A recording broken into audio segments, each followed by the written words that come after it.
4 ఋతువులు ఇంకా రాత్రి పగలు కలిపి మొత్తం 6గురున్నారు. రాత్రి పగలు వారి సమయాలను విభజన చేసుకున్నారు. కానీ 4 ఋతువులు ఒక విషయం గురించి వాదించుకున్నారు, వారిలో ఎవరు గొప్ప అని. అప్పుడు అగ్నిదేవుడు ఇలా అన్నాడు, నేనే పెద్దవాడిని. నేను గనక లేకపోతే పంటలనేవి పండవు, ప్రజలందరూ ఇబ్బందుల పాలవుతారు. ఇప్పుడు వచ్చింది చలికాలం దేవుని వంతు. లేదన్నయ్య, నా వల్ల మంచుకాలం ఎప్పుడొస్తుందో అప్పుడే పంటలు పండుతాయి.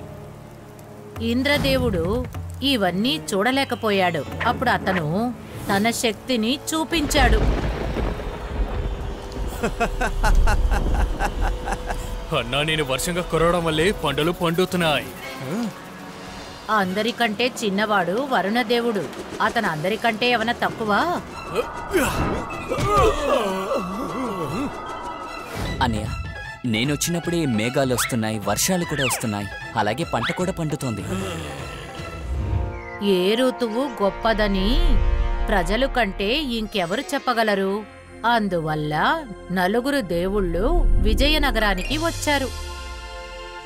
అన్ని కాలంలోనే ఎండాకాలమే గొప్పది, కొంచెం పొదుపు చేసి. అందరూ విన్నారా? విజయనగర వాసులు నా మీద ఎంత ప్రేమ చూపిస్తున్నారో. ఒక్కరు చెప్పడం వల్ల ఏమవుతుందన్నయ్య? మీరు సరిగానే చెప్పారు. చూసారా, ఎండాకాలంలో ఎక్కువ మామిడికాయలు వస్తున్నాయి, అందువల్ల నాకు ఎక్కువ లాభం దక్కుతున్నాయి. నిర్ణయం తెలిసింది.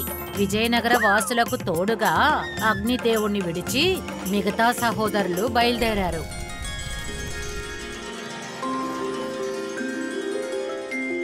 అయ్య బాబోయ్, ఎండ దంచేస్తోంది, కొంచెం పొదుపు చేసి.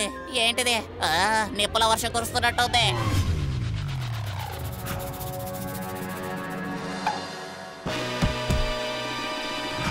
అర్రే, నా మామిడి పళ్ళు మొత్తం నాశనం అయ్యేలా కింద పడిపోతుంది. ఈసారికి గడ్డ వల్ల నాకు పెద్ద నష్టం జరిగింది. అమ్మో, ఈ ఎండ ఎవరైనా తాగడానికి మంచినీళ్ళుంటే ఇవ్వండి. ఎంత దారుణమైన ఎండ! ఈ ఎండ ఎప్పుడు తగ్గుతుందబ్బా?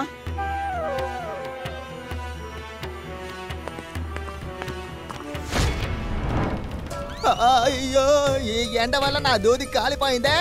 భగవంతుడా, మమ్మల్ని ఈ ఎండ నుంచి కాపాడు, వర్షాన్ని కురిపించు. ప్రజలు మిమ్మల్ని కాదన్నయ్య, నన్నే ఇష్టపడుతున్నారు. అందువల్ల వీళ్ళు అడిగింది నేను చేసే కదా తీరాలి. అప్పుడు ఇంద్రదేవుడు తన కరుణని కురిపించాడు.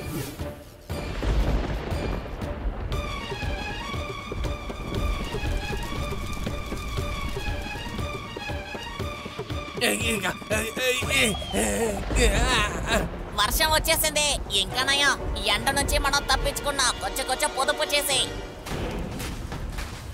అర్రరే, వర్షం కురుస్తోందేంటి? నేను శిల్పాన్ని ఎలా తయారు చేయగలను? అవసరానికి మించిన ఏ విషయమైనా అది మంచిది కాదు. అది ఇలాంటి వర్షమైనా సరే. వామ్మా, దేవుడా, ఎందుకిలా ఏడిపిస్తున్నావు? కొంచెం పొదుపు చేసి. అయ్యో,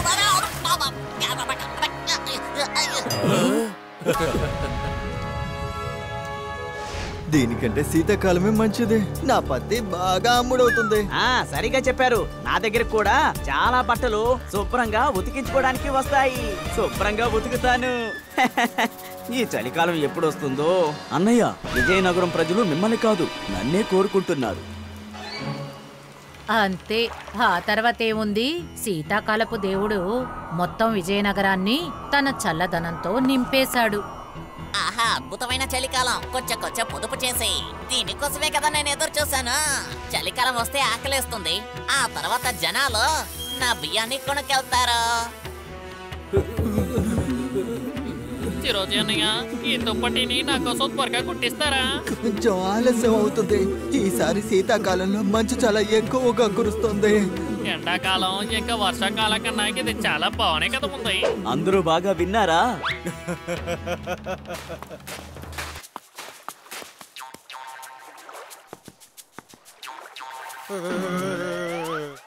ఇది నీ రాలేదంటే మంచు గడ్డ, నేను ఉతకలేను.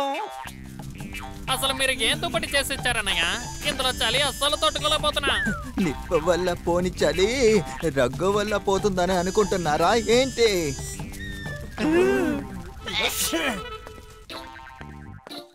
రోజు ఇలా కొట్టు తెరిచిపెట్టుకుని ఎవరి కోసం చూస్తున్నారు? ఈ మంచు వల్లే అందరికీ ఆరోగ్యం పాడైపోతోంది. అందరూ వైద్యులిచ్చే మందులు మింగుతారా లేదా మీ బియ్యం తింటారా? అరే కొంచెం కొంచెం పొదుపు చేసి ఇలా అన్ని కాలాలు కలిసి నన్ను మోసం చేసేసాయి.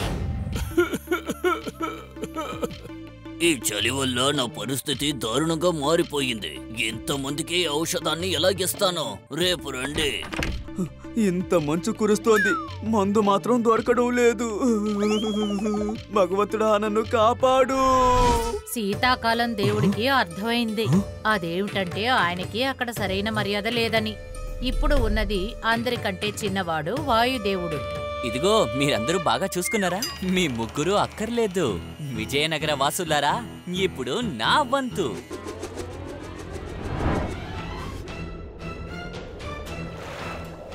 ఆహా, ఎంత చక్కటి గాలు!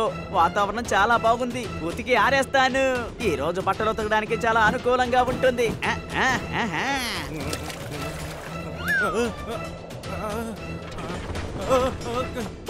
ఓరి నాయనో, నా బట్టలు ఎగిరిపోతున్నాయి. అరే నా బట్టలు!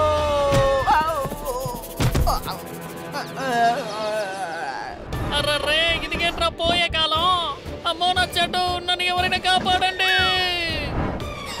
అరే కొంచెం కొంచెం పొదుపు చేసి నా బియ్యపు పోస్తా. నా కొట్టు. అరే నువ్వు మాత్రం ఏంటయ్యా ఎక్కడికో వెళుతున్నా? నేను కూడా నీతో వస్తాను. వాయుదేవుడు వచ్చిన తర్వాత కూడా విజయనగర ప్రజలు సంతోషించలేదు. జనం ఆ కొత్త విపత్తు వల్ల అందరూ త్వరగా చేతులు కలిపారు. దొరగారు, మీరే ఏదైనా ఉపాయం చెప్పాలి. ఇంతకు ముందు ఇలా ఎప్పుడూ జరగలేదు, కానీ కొద్ది రోజులుగానే ఇలా కాలాలు మారడం వల్ల మాకు ఇబ్బందిగా ఉంది. కొంచెం కొంచెం పొదుపు చేసి.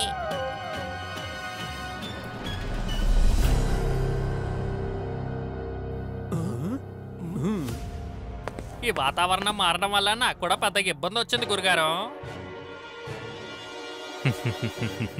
ఇది మనకి ఏం చెప్తోందంటే కాలదేవులు ఒకరితో ఒకరు ఇప్పుడు గొడవ పడుతున్నారు. దేవుళ్ళైనటువంటి వాళ్ళే కదా ఆలోచించాలి. వాళ్ళు కొట్టుకోవడం వల్ల మాకే కదా ఇబ్బంది. గొడవ ఎప్పుడు ఒకరితో ఒకరు నేనే గొప్పవాడా అని చెప్పడం వల్లే జరుగుతోంది. అది వాళ్ళు అర్థం చేసుకున్నారంటే అదేంటంటే వాళ్ళల్లో ఒకరి మాత్రమే గొప్పగా తెలియాల్సిన అవసరం లేదు. వాళ్ళు ఒకటిగా ఉండాలని ప్రజలు ఇష్టపడుతున్నారని వాళ్ళు తెలుసుకుంటే ఆ తర్వాత ఈ గొడవలే ఉండదు. గురువుగారు చెప్పింది విని నలుగురు దేవతలు వాళ్ళు తమ తప్పుని తెలుసుకున్నారు.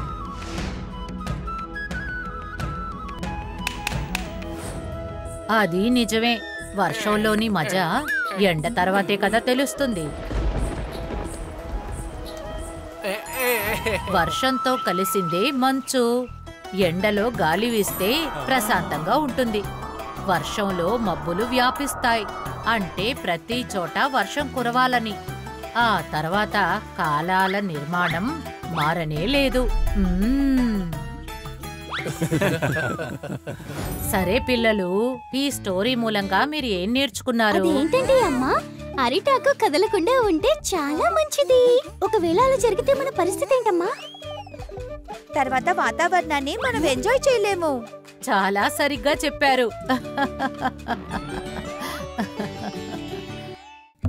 If you like this video, subscribe to our channel Murthy Media.